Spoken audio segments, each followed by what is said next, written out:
Let's talk about what long COVID is.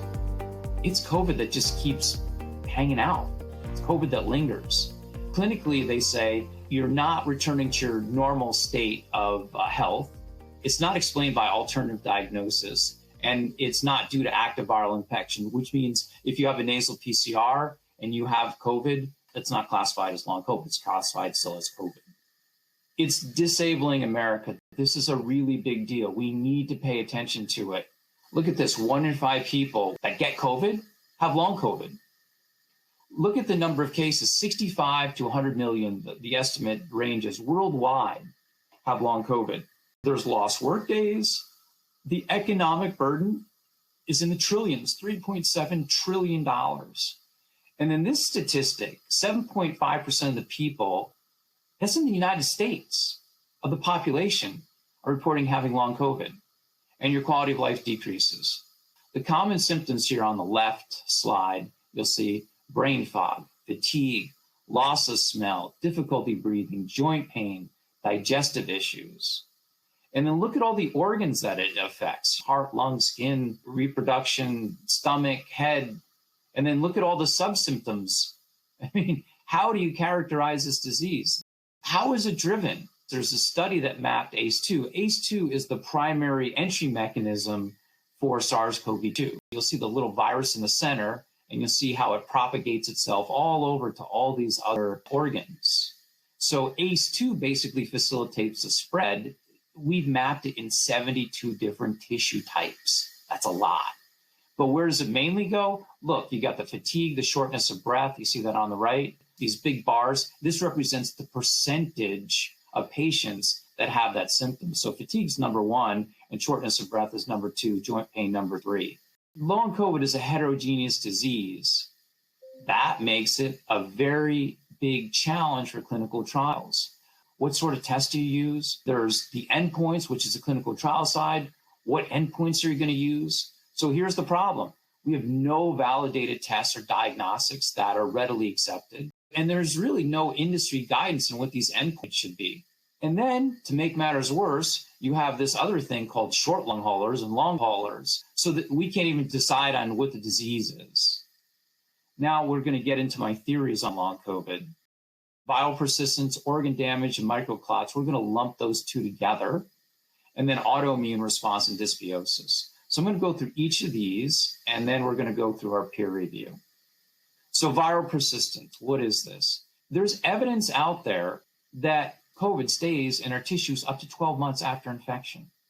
Paxlovid treatment lowers the incidence of long COVID. Now, why is that important? Why are we looking at that as evidence of viral persistence? Well, because Paxlovid attacks the virus. And what did it do? In a study, we saw that it lowered, so 9.43 was the incidence per 100 people, and it went down to 7.11 per incidence. So basically, a little over 2 people per 100,000, it lowered the incidence just by taking Paxlovid. So treating that viral persistence helped for long COVID patients. What's happening is we believe that there's this ongoing replication or viral reservoir that's driving long COVID. Now, there's another theory by Bruce Patterson, and he said viral persistence could be triggered by the S1 subunit, and that's driving the pathology. I'm going to use an analogy. Let's say you have a gun and it's going into the cell wall. So a bullet is going to go into the cell. That's basically the virus spilling its guts into the cell, right? It's trying to kill the cell. Once it fires, you have this ejection cartridge that comes off. That's the S1 subunit. That's what happens. So we're saying all these cartridges are kind of laying around in your body, and it causes irritation. So we believe prolactin M is going to stop infection by it binding to either the S1 subunit or active viral infection. So that's why we believe we have something really good to treat long COVID.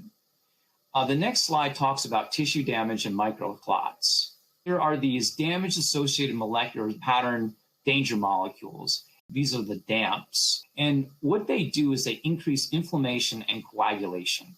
And then galectins are part of the fibrotic process. So what galectins do is that they're part of the fibrosis.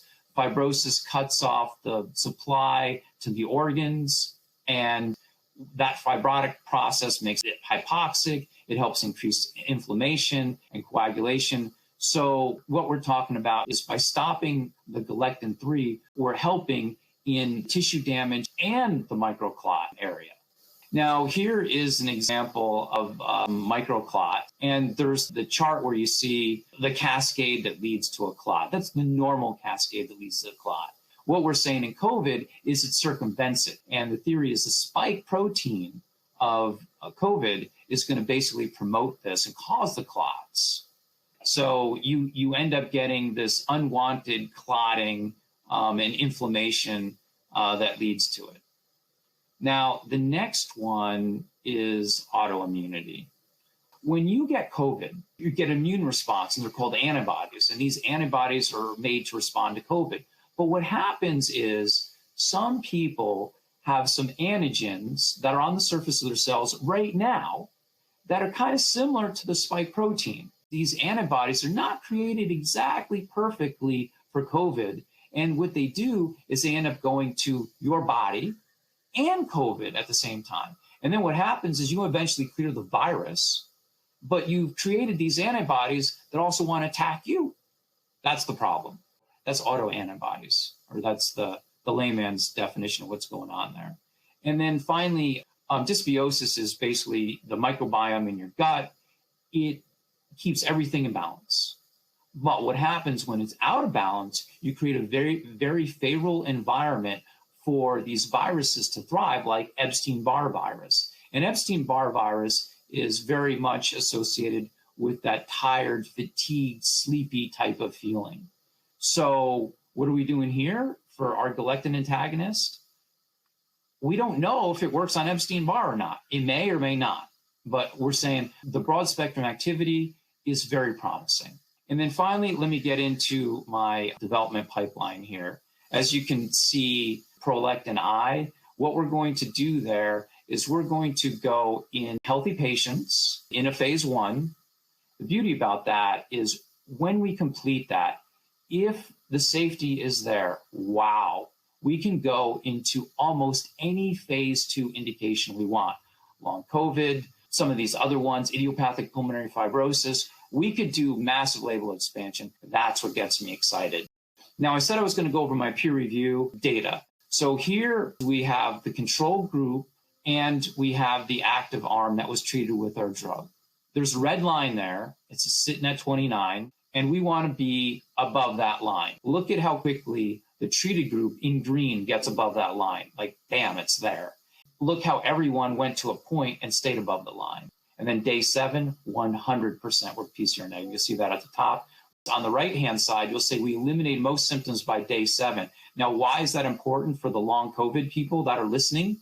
Because when you get rid of the virus so quickly, you don't get into that stage that develops into long COVID with all these symptoms. So we basically virtually eliminated it. And that's what was so telling about our studies, is not only do we have the biomarker proof, but we have the clinical data proof here.